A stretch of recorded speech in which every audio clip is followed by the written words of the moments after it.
समय आएगा, सबसे बड़ा और सबसे लंबा छलांग हम ही मारेंगे।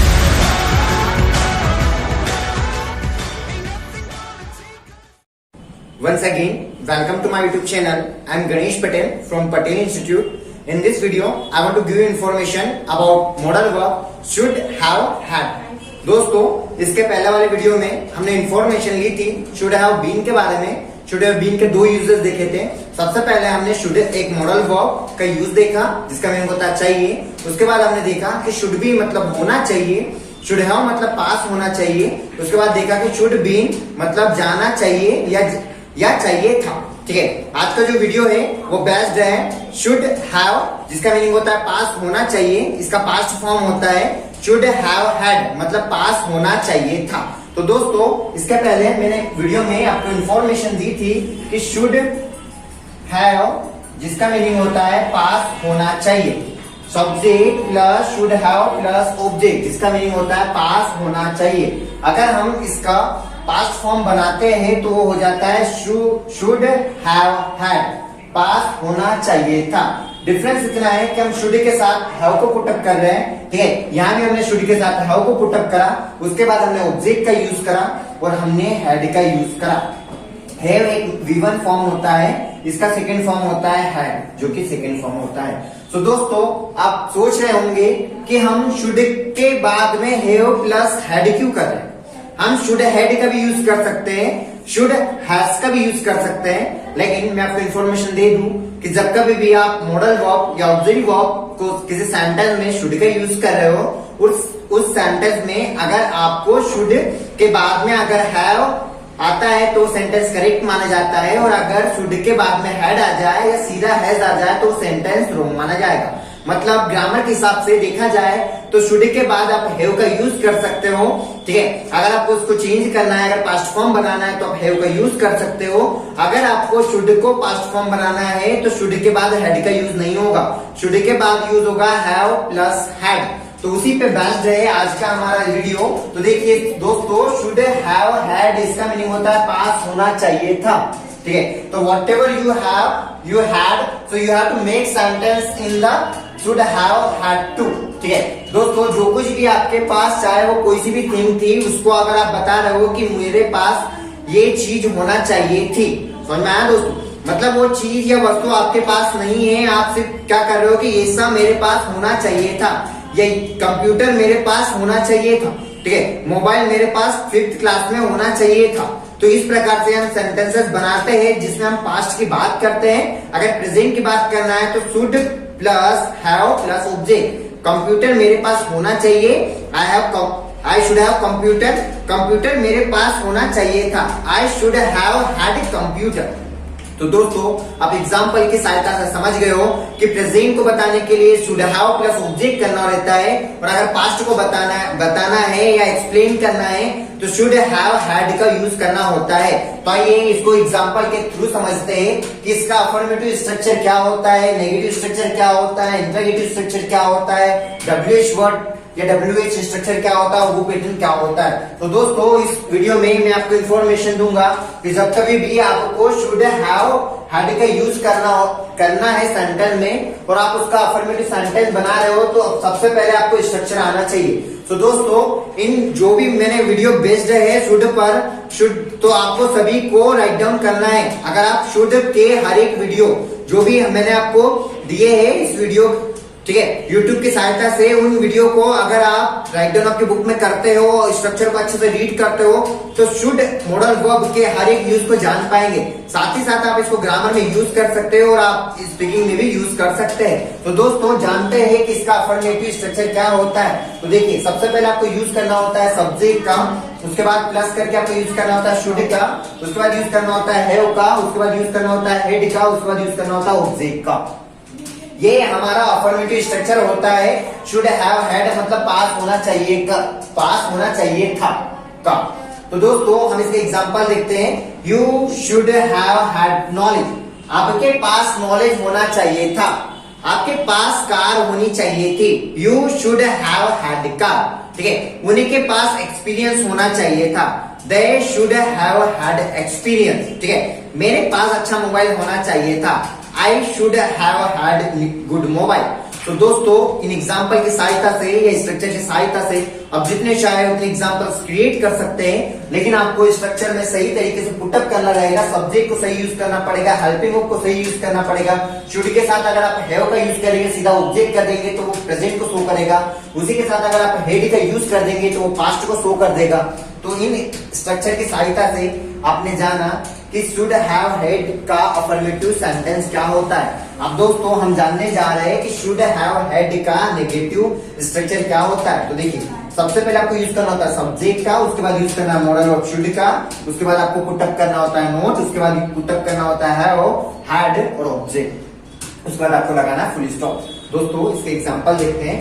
Nikita should not have had mobile, Nikita के पास मोबाइल नहीं होना चाहिए था।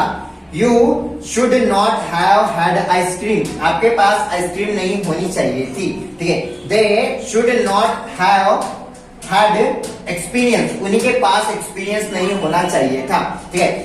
You should have had bike, आपके पास बाइक नहीं होनी चाहिए थी। तो दोस्तों हमने इन एग्जांपल के थ्रू समझा कि शुड हैव हैड का नेगेटिव स्ट्रक्चर किस प्रकार बना सकते हैं। अब हम जान रहे हैं कि शुड हैव हैड का इंट्रोगेटिव स्ट्रक्चर कैसे बना सकते हैं। इसमें हम क्वेश्चन पूछेंगे, क्या आपके पास बुक होनी चाहिए थी, इस प्रकार से हम क्वेश्चन पूछते हैं। अगर आपको ऐसा क्वेश्चन पूछना है किससे, क्या आपके पास अच्छा मोबाइल होना चाहिए था, क्या आपके पास इंग्लिश का नॉलेज होना चाहिए था, क्या उनके पास अच्छी कार होनी चाहिए थी। तो इस प्रकार के अगर हमें किसी से क्वेश्चन पूछना है तो उन क्वेश्चन को हम किसी से किस प्रकार पूछ पाए। आइए इस स्ट्रक्चर की सहायता से अब जान पाएंगे कि किसी से क्वेश्चन किस प्रकार पूछ सकते हैं। तो देखिए सबसे पहले आपको यूज करना होता है शुड का, उसके बाद यूज करना होता है सब्जेक्ट का, उसके बाद यूज करना होता है हैव का, उसके बाद यूज करना होता है हैड का, और लास्ट में हमें प्लस करके ऑब्जेक्ट का यूज करना होता है। और सबसे इंपॉर्टेंट पॉइंट होता है क्वेश्चन मार्क, सबसे ज्यादा मिस्टेक करते हैं क्वेश्चन मार्क में। दोस्तों हम इसके एग्जांपल देखते हैं। Should you have had computer, क्या आपके पास कंप्यूटर होना चाहिए था, ठीक है। Should you have had a computer, क्या आपके पास कंप्यूटर होना चाहिए था, क्या आपके पास अच्छा नॉलेज होना चाहिए था।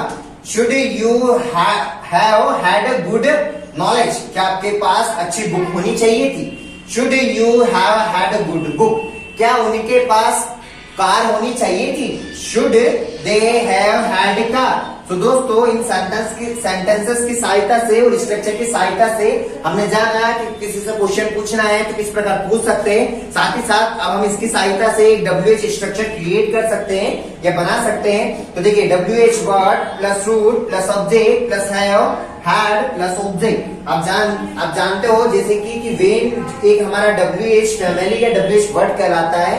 इसका मीनिंग होता है कब, वाई मतलब होता है क्यों, ठीक है दोस्तों।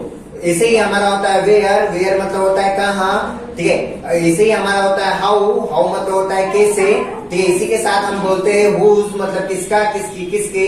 विथ हुम मतलब किसके साथ, ठीक है। इस प्रकार से at what time, at what place, from which, ठीक है, फ्रॉम, ये हमारे कहलाते हैं WH वर्ड। इन WH वर्ड को आपको पुटअप करना रहता है इंट्रोगेटिव सेंटेंस में हेल्पिंग वर्ब के आगे। कहाँ पुटअप करना रहता है, इंट्रोगेटिव सेंटेंस में हेल्पिंग वर्ब के आगे। तो इन सभी सेंटेंसेस, इस सेंटेंस में इन सभी वर्ड्स को मैं पुटअप कर सकता हूँ। तो दोस्तों देखिए मैं यहाँ पुटअप कर रहा हूँ वेन को। तो इसका स्ट्रक्चर देखते हैं कि WH word plus root plus subject plus have had plus object, तो लास्ट में हमें पुटअप करना है क्वेश्चन मार्क। इसका हम एग्जांपल देखते हैं कि किस प्रकार एग्जांपल बनता है। When should Yogesh have had bike, Yogesh के पास कब बाइक होनी चाहिए थी। समझ में आया दोस्तों कि हम इसमें टाइम पे पता कर रहे हैं कि योगेश के पास बाइक कब होनी चाहिए थी, ठीक है। अब इसको एक और बना सकते हैं, when should children have had computer, ठीक है। चिल्ड्रन बच्चों के पास कंप्यूटर कब होना चाहिए था। या when should children have had mobile, बच्चों के पास किस एज में मोबाइल होना चाहिए था या किस टाइम पर मोबाइल होना चाहिए था। इन क्वेश्चन की सहायता से हम इन स्ट्रक्चर की सहायता से हम किसी से क्वेश्चन पूछ सकते हैं, सेंटेंसेस बना सकते हैं। इसके बाद में हमारा जो लास्ट वाला पैटर्न होता है वो पैटर्न, इसी से भी हम क्वेश्चन पूछते हैं। इसमें हम सब्जेक्ट को हटाते हैं। जब कभी भी आपको सब्जेक्ट को हटाना होता है तो आप हु का यूज करेंगे। जब कभी भी आपको ऑब्जेक्ट को हटाना होता है तो आप हुम का यूज करेंगे। जब कभी भी आपको पॉसेसिव को हटाना है तो आप उसका यूज करेंगे। तो दोस्तों इन 3 वर्ड्स का यूज करते हैं। अगर आपको सब्जेक्ट को हटाना है तो हु का यूज करिए, अगर आपको ऑब्जेक्ट को हटाना है तो हुम का यूज करिए, अगर आपको पॉसेसिव को हटाना है किसी सेंटेंस में, कोई पॉसेसिव केस है, चाहे वो पॉसेसिव एडजेक्टिव हो या पॉसेसिव प्रोनाउन हो, अगर उसको हटाना है तो आप उसका यूज करिएगा। तो दोस्तों यहाँ देखते हैं who plus should plus have plus had plus object और लास्ट में क्वेश्चन मार्क। किसके पास बुक होनी चाहिए थी? Who should have had book. ठीक है, इसी प्रकार से किसके पास नॉलेज होना चाहिए था? Who should have had knowledge. हमने यू की जगह हु लगा दिया। दोस्तों आप समझ गए होंगे कि हमने यू को हटा दिया और हु लगा दिया। Who should have had knowledge, किसके पास नॉलेज होना चाहिए था, और हमने लास्ट में लगाना है क्वेश्चन मार्क। इसकी सहायता से हम जान जाते हैं या हमने पूरा एक्सपीरियंस हो गया है कि हमें शुड का किस प्रकार यूज करना है। तो मैंने आपको बताया है कि शुड का मतलब होता है चाहिए, इसका यूज कैसे करना है। शुड भी मतलब होना चाहिए, इसका यूज कैसे करना है। शुड हैव मतलब पास होना जो प्रेजेंट को बताता है। इसी प्रकार से शुड हैव हैड जो पास्ट को बताता है। इसी प्रकार से शुड हैव बीन जो कि 2 तरीके से यूज होता है। एक पैसिव वॉइस में यूज कर सकते हैं और साथ ही साथ हम कहाँ यूज कर सकते हैं, शुड हैव बीन का यूज होता है पास होना चाहिए था में। तो दोस्तों वीडियो को लास्ट तक देखिएगा। अगर आप मेरे पूरे वीडियो लास्ट तक देखते हो तो आपको एक्सपीरियंस हो जाएगा या आपके पास नॉलेज हो जाएगा कि किस प्रकार से हमें किसी से क्वेश्चन पूछना है, किस प्रकार से हमें उनको रिप्लाई देना है, हम शुड मॉडल वर्ब का यूज किस प्रकार कर सकते हैं अपनी स्पीकिंग में, साथ ही साथ हमारी ग्रामर में। अगर आपको मेरा वीडियो पसंद आया है तो लाइक करिएगा, शेयर करिएगा, सब्सक्राइब करिएगा और प्लीज बेल आइकन पे क्लिक करिएगा। Okay, thank you so much.